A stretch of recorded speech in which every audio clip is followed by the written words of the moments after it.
My question is just around the next couple of weeks and months with Bitcoin. Yes. Would you be able to just talk us through or provide some comments in relation to the whole Segwit and scaling issues with Bitcoin and how you think that will play out over the next month or two with a few of the key dates coming up? Well, I wasn't prepared for that question. I didn't think anybody was going to ask me that tonight.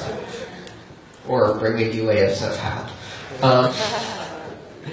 Okay, so first let me get a quick feel for the audience. How many people have heard of forks or Segwit in this audience? Okay, great. And how many people understand what forks and Segwit are? About half of the previous group. Alright. So Bitcoin within its protocol has this ability to fork, which means partition, split in two. And this is because when you have coordination of 10,000 computers around the world, if they disagree, you have to have a way for them to temporarily disagree and then come back together and agree again. And the blockchain does this. It's a fork function. It happens 2 or 3 times a week. Nobody even notices it. And the reason it happens is in order to keep all of these systems synchronized. So if one side of the network maybe goes out of sync for one block, then by the next block they reconverge. There's a different kind of fork, which is when the rules change, but only part of the network changes the rules. Remember I was talking about these lots of rules you have to validate? So one of the fundamental rules is, how big is a block? Today, there is a rule in the system that says a block is 1 meg. That's it. Every 10 minutes, 1 meg. 6 megs an hour, 144 megs a day. That's it. For capacity. You have to fit your transaction in that space. And that causes some fees and capacity issues. So some people want to change that rule and say, how about 2 meg, or 4 meg, or 8 meg, or whatever meg. But in order to do that, they either have to convince everyone, or they end up splitting the network so that they go off and do their own Bitcoin, which has a different set of rules than the other Bitcoin that has the original set of rules. And that's called a contentious fork.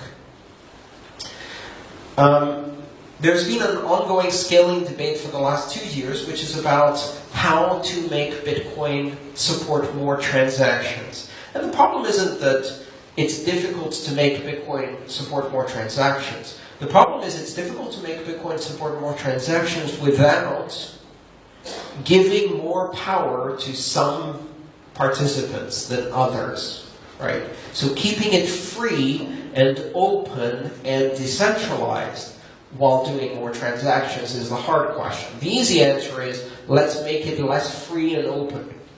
But a lot of people in Bitcoin don't like that answer, so they're not willing to do that.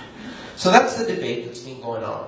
It's coming to a head on August 1st, in just about 3 weeks, with 3 competing proposals working at the same time.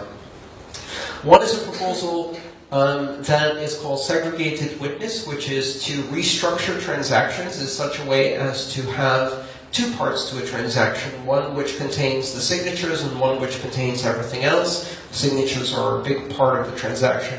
This reorganization also increases the space by about 1.7. So you get about almost twice the amount of space to do transactions. And an alternative proposal is to just increase the block size by 2.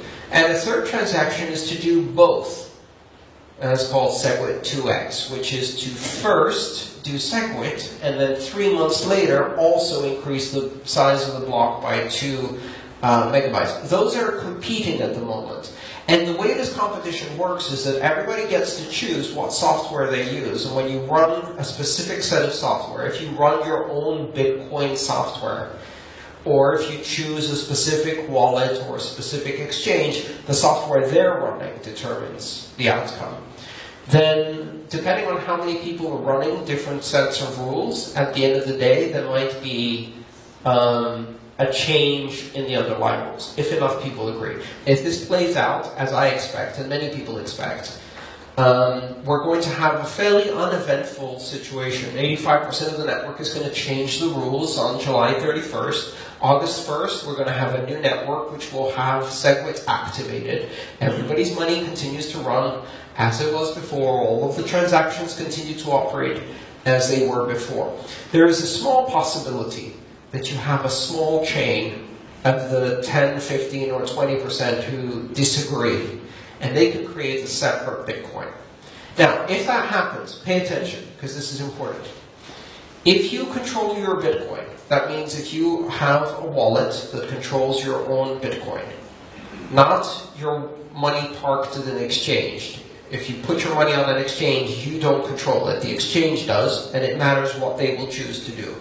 But if you control it, if you have it on a wallet, then after such a fork, you now control Bitcoin on both sides. So if you had one Bitcoin before, now you have one Bitcoin alpha and one Bitcoin beta, right? And then you can choose to keep both or sell one, buy more of the other, do whatever you want. So all you have to do is do nothing for a few days before and a few days after to see how things play out. But you must control your own Bitcoin. If you do not control your own Bitcoin, if you put your Bitcoin on an exchange, you are violating the most important rule of Bitcoin. Bitcoin is about individual participants controlling their own systems, not trusting somebody else with their money. We already have a system of institutions where you can trust someone else with your own money. It's called banking, right? The problem is that in order to trust other people with your money, you have to have all of these organizations whose main purpose is to make sure that those people don't run away with your money, because they have a tendency to keep doing that. Pretty much any time in humanity someone has been trusted with other people's money, very quickly after that they've ran away with the money. Banking is two systems. It's a system where other people hold your money, and it's a whole other system where people watch them to make sure they don't run away with the money. Bitcoin isn't like that. You hold your own money. And if you give your money to an exchange for them to hold for you, here's the problem. There is no system watching them to make sure they don't run away, and guess what they're going to do?